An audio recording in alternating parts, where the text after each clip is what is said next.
Have you heard of the 1619 Project? It was published by the New York Times in August of 2019. It won the Pulitzer Prize for Commentary in 2020. Its thesis: the United States was founded in 1619 when the first slave was brought to North America.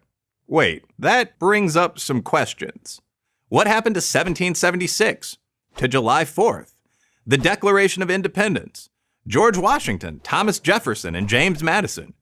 According to the 1619 Project, the Founding Fathers pushed for all that life, liberty, and the pursuit of happiness stuff to protect their slave holdings.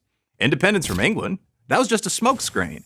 To them, everything that's wrong with America is tied to her original sin of slavery, from segregation to traffic jams. Yes, traffic jams.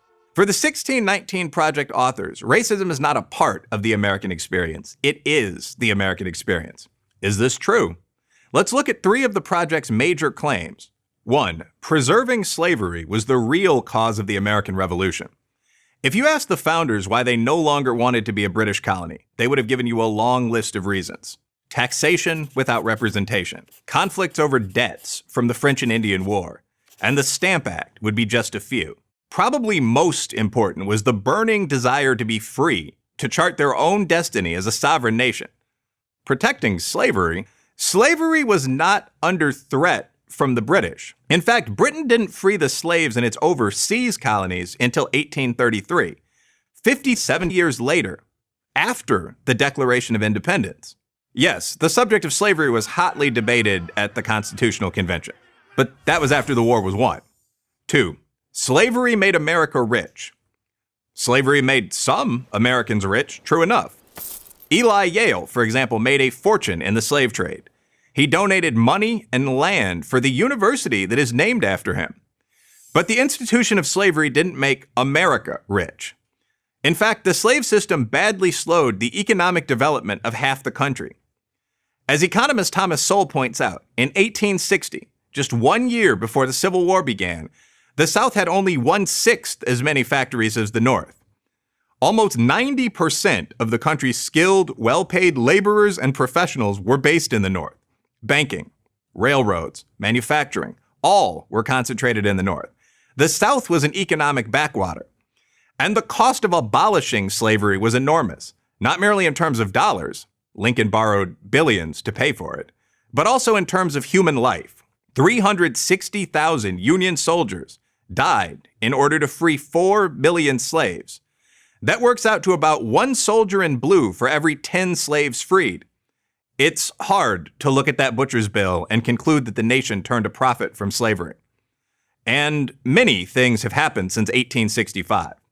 In the almost 200 years since the Civil War, the population of the country has grown almost 900%, and our national GDP has increased 12,000%. Slavery did not make America rich. 3. Racism is an unchangeable part of America.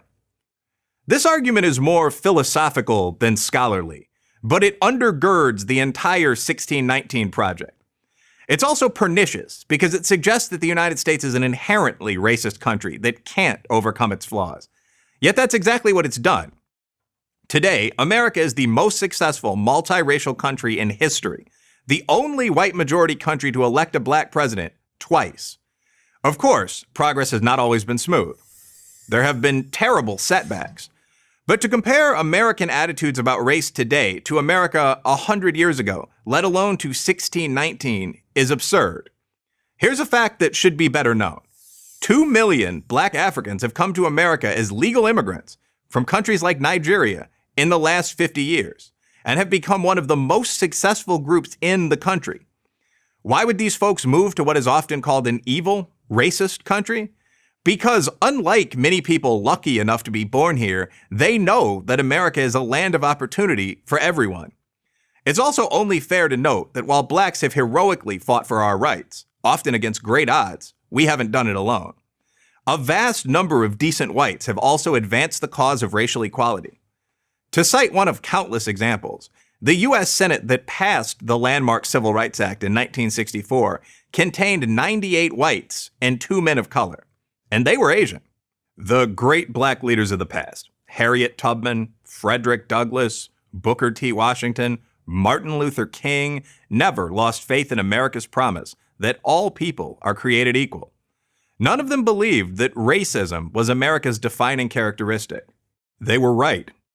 Shortly after the 1619 Project was published, a group of distinguished historians, almost all on the left, wrote a public letter condemning the work.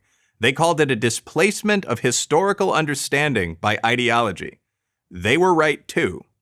I'm Wilfred Riley, Associate Professor of Political Science at Kentucky State University for Prager University.